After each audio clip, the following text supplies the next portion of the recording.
사건 개요법원 판단 유지 사실관계 정리. 2025년 10월 4일 서울 남부지법 당직 김동현 부장판사는 체포적 부심을 인용하여 석방을 명령. 유지 1. 표현의 자유 제한을 이유로 한 인신구금은 신중해야 함. 2. 이미 상당한 조사 진행 및 추가 조사 필요성 크지 않음. 3. 피의자의 성실한 출석 약속 등으로 현 단계 체포 필요성 불인정. 체포 자체의 적법성은 인정. 수사 측 주장 출석 요구 6회 불응 공소시효 임박 등을 근거로 체포의 정당성 주장. 2. 쟁점별 비판.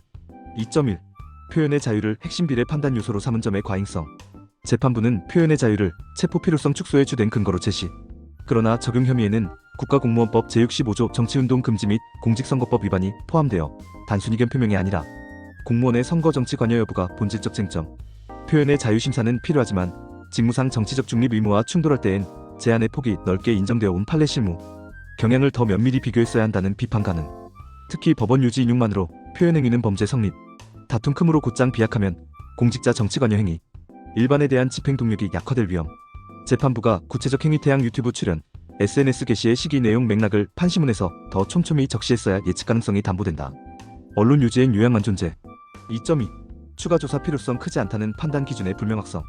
재판부는 조사 상당 진행 추가, 조사 필요성 미약을 이유로 들었으나 선거법 국가공무원법 위반 사건은 보통 의도 연계성을 입증하기 위한 디지털 포렌식 게시 개정 권한, 편집 업로드 주체, 사전 기획, 제3자와의 공모 정황, 관련자 참고인 조사, 추가 자료 분석이 뒤따라온다. 사실관계 다툼이 없다는 요지는 수사 단계 현실과 괴리가 크다. 같은 논리라면 구속 또는 체포 상태에서 수사받는 다수 사건에서도 석방이 쉽게 허용되어야 한다. 그러나 통계상 체포 구속 적부심 석방률은 한 자릿수에서 약 10% 수준으로 보고됨. 본건처럼 조사 상당 진행은 석방이 일반 규칙이 아님을 시사한다. 2.3 출석 요구 6회 불응 평가의 형평성 문제.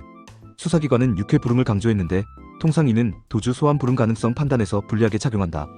재판부는 향후 성실 출석 약속을 근거로 위험을 낮게 보았으나 동일 사정에서 일반 피의자에게는 훨씬 엄격한 판단이 내려지는 경우가 많다.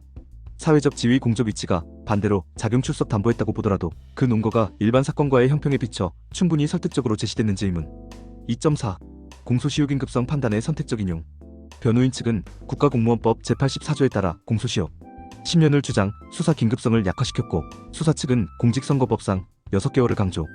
본건은 죄수경합 관계에 따라 어느 법 조항이 중심 구성 요건인지가 긴급성 판단에 결정적이다. 재판부는 긴급성 완화에 기운 듯한데 양법의 충돌을 체계적으로 정리한 분석주된 구성요건, 보조적 구성요건, 행위별 적용 구분들 공개적으로 제시하지 않았다.